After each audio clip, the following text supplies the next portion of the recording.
जय हिंद। अगर आप 1976 में विप्रो में 1,000 रुपया इन्वेस्ट किए होते तो आज आपके पास कितना प्रॉफिट होता, क्या आप बता सकते हैं? क्या आपको पता है कि विप्रो में अगर आप 1976 में 1,000 रुपया इन्वेस्ट किए होते, मान लीजिए कोई भी किया होता, मान लीजिए हमारी आपकी एज कम है, लेकिन अगर कोई और पर्सन 1,000 रुपये विप्रो में 1976 में इन्वेस्ट किया होता तो आज जानते हैं कितना होता? 700 करोड़ रुपए। ये है शेयर मार्केट का पावर। इसलिए मैंने आपको इस सीरीज में वो चीजें बताने का प्रयास कर रहा हूं जहां से आप प्रॉफिट बना सकें, क्योंकि आज हमारे देश में 25% लोग ऐसे हैं जिन्हें लगता है कि शेयर मार्केट जो है जुआ है। वहीं पे 100 में मात्र 10 से 15% ऐसे लोग हैं जो शेयर मार्केट से पैसा बनाते हैं, और उसी में और जो लोग हैं उन्हें ये तो पता है कि शेयर मार्केट में पैसा बनता है, लेकिन बनता कैसे है ये चीजें उन्हें नहीं मालूम। शेयर मार्केट में क्या करने से पैसा बनता है, हमें ETF लेना चाहिए या म्यूचुअल फंड में इन्वेस्ट करना चाहिए, क्योंकि म्यूचुअल फंड का आपको एड आप देखने को मिल जाएगा। बड़े बड़े जो स्टार हैं उनके द्वारा म्यूचुअल फंड का एड चलाया जाता है। क्या हमें उनके बातों में आते हुए म्यूचुअल फंड में इन्वेस्ट कर देना चाहिए, या हमें जो है कुछ ऐसा जो है दिमाग लगाने की आवश्यकता है जहां से हमारा पैसा जो है मल्टीपल अप्लाई मतलब मल्टीपल जो होते जाए, और जो आप शेयर लेने की बात कर रहे हैं कहीं उससे बहुत ज्यादा प्रॉफिट उसमें हो। मैं आपको शेयर और ETF का अंतर जो है वो मैं आपको जरूर बताऊंगा। एक्चुअली में होता ये है, आप जाते हैं, अभी मैं ले चल रहा हूँ अपने स्क्रीन पर और वहां आपको सारी चीजें समझा रहा हूँ। मैं जो है अभी आ जाऊँ, ये ग्रो एप्लीकेशन है, मैंने इसे ओपन किया और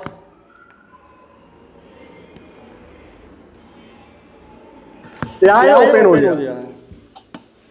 ये यहाँ पर ओपन हो चुका है। अब मैं अपना होल्डिंग दिखा रहा हूँ और आपको अंतर समझा रहा हूँ कि ETF लेने में और कंपनी का शेयर लेने में अंतर क्या होता है। ये हमारा होल्डिंग, आप यहाँ देख सकते हैं अभी मार्केट लाइव है, मार्केट ओपन है, मार्केट चल रहा है, जहाँ पे मेरा 204 रुपये प्रॉफिट चल रहा है और मेरा माइनस जो अभी है 2277 रुपये है।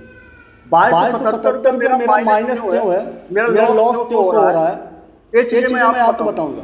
यदि आपका जब डीमैट अकाउंट में होल्डिंग में लॉस हो रहा है या प्रॉफिट हो रहा है उससे मतलब नहीं होता है। यहाँ पे मेरा 2288 रुपया मेरा लॉस हो रहा है, मुझे इससे कोई फर्क नहीं पड़ने वाला, क्योंकि पैसा जब मैं निकालूंगा मार्केट से तो ही मेरा लॉस होने वाला है। अगर ये मार्केट में पड़ा है तो हो सकता है महीना 2 महीने बाद तो ऑटोमेटिक मेरा प्रॉफिट में बदल जाएगा, ये मुझे मालूम है। इसलिए मुझे नो टेंशन लेना, मुझे कोई टेंशन लेने की आवश्यकता नहीं है। ये जो मेरा माइनस में है ये मैं इससे लेकर रोना पीटना शुरू कर, लेकिन मैं आपको यहाँ दिखाना चाह रहा हूँ माइनस क्यों है, आखिर लॉस क्यों हो रहा है, ये सारी चीजें बहुत ज्यादा महत्वपूर्ण है। अब यहाँ पे आप देख सकते हैं ये कल्याण ज्वेलर्स है, कल्याण ज्वेलर्स है। अब यहाँ पे देख सकते हैं एक महीने में 7.83% का प्रॉफिट दिया है, एक महीने में 0.44% का लॉस हो रहा है, और इस साल में जो है 10% प्रॉफिट दिया है। लेकिन 10% प्रॉफिट के साथ आप एक चीज और देखिए, जो ग्राफ यहाँ बना है ये आप देख सकते हैं, ये मार्केट डाउन कब हुआ है,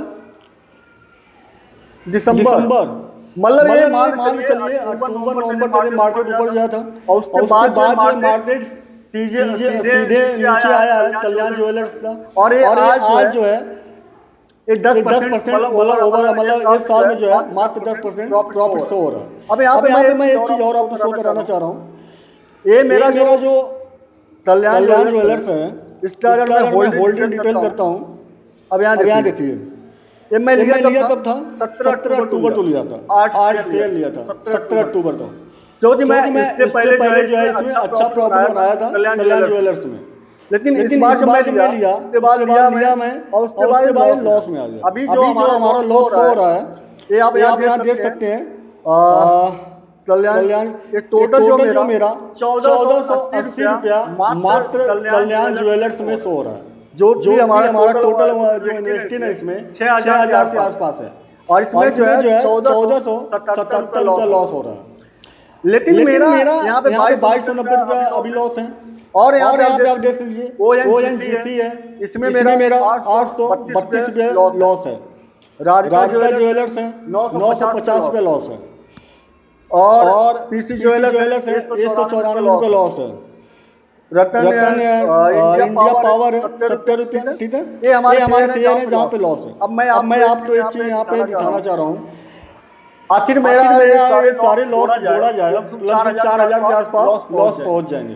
लेकिन यहाँ पे मेरा लॉस अभी कितना हो रहा है 2286 रुपए। यानी मैं प्रॉफिट नहीं बना रहा हूँ। जो मेरा प्रॉफिट नहीं बन रहा है वो प्रॉफिट जो है इसमें जो है माइनस होने के बाद जो है यहाँ पे 2286 रुपया 80 रुपये जो है सामने आ रहा है। अभी आप देख लीजिए आप ये Nippon India ETF gold BSE, ठीक।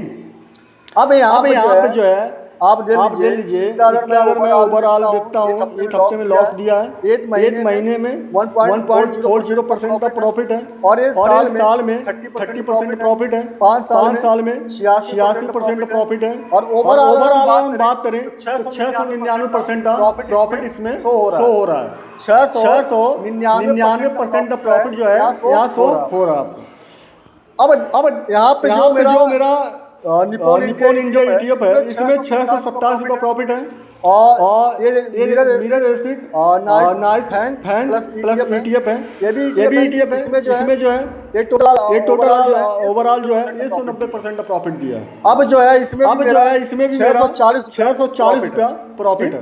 ये दोनों ETF और दोनों में प्रॉफिट है। प्रॉफिट क्यों है सबसे बड़ा सवाल ये है ETF में मेरा प्रॉफिट नहीं हो। तो ETF में मेरा प्रॉफिट इसलिए है ETF जो होता है एक कंपनी का शेयर नहीं होता है। जैसे आपका निफ्टी 50 में 50 कंपनियां मिलकर निफ्टी 50 बनाती हैं, इंडेक्स बनाती हैं। उसी तरह जो है ETF होता है जो जैसे मान लीजिए निफ्टी 50 50 कंपनियां ने मिलकर इंडेक्स बनाया। अब उस कंपनियों में से जैसे मान लीजिए उसमें जो है बहुत सारी कंपनियां मिली हुई हैं। अब उसमें तो ही मान लीजिए गाड़ी बनाने वाली कंपनी है। तो ही मान लीजिए उसमें बेचने वाली कंपनी। तो ही मान लीजिए उसमें लाइट बनाने वाली कंपनी। जो लाइट बनाने वाली है, डीजल बेचने वाली है, टायर बनाने वाली है, बहुत सारी कंपनियों का ये तो उसमें होता है कि मतलब जैसे उनका मल्टीपल जो है काम होता है। मान लीजिए गाड़ी बनकर सामने आ रही है, गाड़ी बनने में बहुत सारी कंपनियां उसमें इन्वॉल्व है। चाहे लाइटिंग की बात कर लीजिए, चाहे जो आप टायर की बात कर लीजिए, चाहे इंजन की बात कर लीजिए, चाहे अन्य चीजें तो बात कर लीजिए, तो सारी कंपनियां जो उसमें इन्वॉल्व होती हैं। अब उन्हीं का जैसे जो डीजल बनाने वाली कंपनियां हैं, जो डीजल बनाने वाली डीजल बेचने वाली है, उन कंपनियों का एक ETF हो जाता है। ऐसे ही अब आप मान लीजिए जो फोन बेचने वाली कंपनियां, फोन बनाने वाली कंपनियां, मान लीजिए एप्पल है, माइक्रोसॉफ्ट, ये सारी कंपनियां ऐसे ही इनका जो है 10-20 कंपनियां आपस में मिलकर एक ETF बनाती हैं। अब आप ये ध्यान से सोचिए, आप अगर शेयर ले रहे हैं तो मात्र एक कंपनी का एक शेयर आपको मिलेगा। अगर आप वही ETF ले रहे हैं तो आपको उतने ही पैसे में कंपनी में उस ETF में 10 कंपनी, 20 कंपनी, 100 कंपनी, आप जैसा हमारे ETF लेते हैं और कंपनियां जो है इन्वॉल्व होती हैं, उनका शेयर उसमें होता है। तो मान लीजिए अगर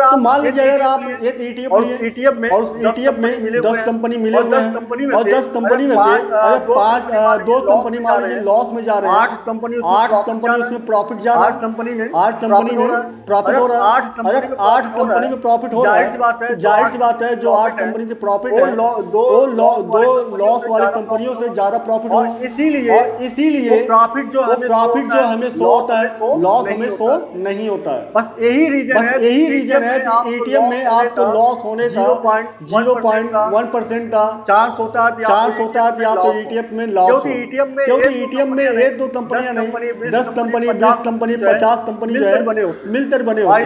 और इसीलिए जो है ETF में हमें प्रॉफिट शो होता है, लॉस हमें शो नहीं होता। तो अब आप बताना, आप तो क्या लेना चाहिए? ETF लेना चाहिए या किसी कंपनी का शेयर लेना चाहिए?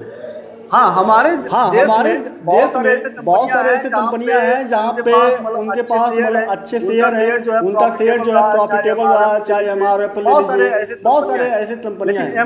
लेकिन MRF लेने के लिए हर इंसान के पास उतना पैसा तो है नहीं कि हर एक इंसान जो है MRF ले ले। मान लीजिए हम जो है महीना में 1000-2000 इन्वेस्ट करना चाहते हैं, डेली बेस पे हम 150 रुपए इन्वेस्ट करना चाहते हैं, तो फिर उतना लिए हमें छोटे शेयर ढूंढने होंगे या छोटा ETF ढूंढना होगा। और ऐसे ETF जो आज तो 200, 250, 300, 50 रुपए तब मिल जाता है। अभी जो हमारा निप्पॉन इंडिया का ETF है, ये आप 80 रुपए का ETF है। ये ETF मात्र 80 रुपए का है, और 80 रुपए में यहाँ पे जो है ETF ले सकते हैं। और इस ETF में जो है आप अगर नीचे जाते हैं, यहाँ पर शो हो जाएगा कि मतलब सारी चीजें जो है इसमें डिटेल में शो जाएंगे। अब इसमें कौन से कंपनी इन्वॉल्व है, जैसे HDFC है, SBI है, ICICI है, टोटल बैंक है, UTI गोल्ड है, SC म्यूचुअल फंड है, बिरला सन लाइफ गोल्ड है, ETF है, ये सारे जो कंपनियां हैं, सारे जो शेयर है, सारे शेयर का जो लिस्ट है इसमें शामिल है। अब अगर आप मान लीजिए UTI गोल्ड, अगर आप इसमें कंपनी का शेयर लेते हैं तो आपको मात्र उस एक कंपनी का प्रॉफिट या लॉस। अगर आपने ETF लिया तो ETF में आपको सारे कंपनियों को मिला तो जो उसमें प्रॉफिट होने वाला है, जो लॉस होने वाला वही शो होने वाला है। इसलिए जो है मेरा जो ETF है उसमें प्रॉफिट शो हो रहा है, लेकिन जो हमने शेयर लिया है, कंपनियों से लिया है, उसमें मेरा लॉस हो। अब आप बताना आपको ETF लेने की आवश्यकता है या शेयर लेने की? बहरहाल मैं आपको अगले वीडियो में बताने वाला हूँ कि आप मान लीजिए अमेरिकी मार्केट में जो शेयर उन्हें लेना चाहते हैं, अन्य मार्केटों के जो शेयर उन्हें लेना चाहते हैं, तो आप कहाँ से ले सकते हैं? ETF में और सारी चीजें क्या होती है? ETF तो आप कितने तरीके से प्रॉफिट उसमें बना सकते हैं, सारी चीज जो है मैं आज नहीं अगले वीडियो में बताने वाला हूँ। तो प्लीज आप लोग इस वीडियो को वॉच करने बाद जो सब्सक्राइब जरूर अगला वीडियो आते आपके पास जो सबसे पहले वीडियो अच्छा लगा तो लाइक शेयर, पहली बार मिले तो सब्सक्राइब कर लेना। मिलते हैं नए वीडियो। जय हिंद, जय भारत, वंदे मातरम।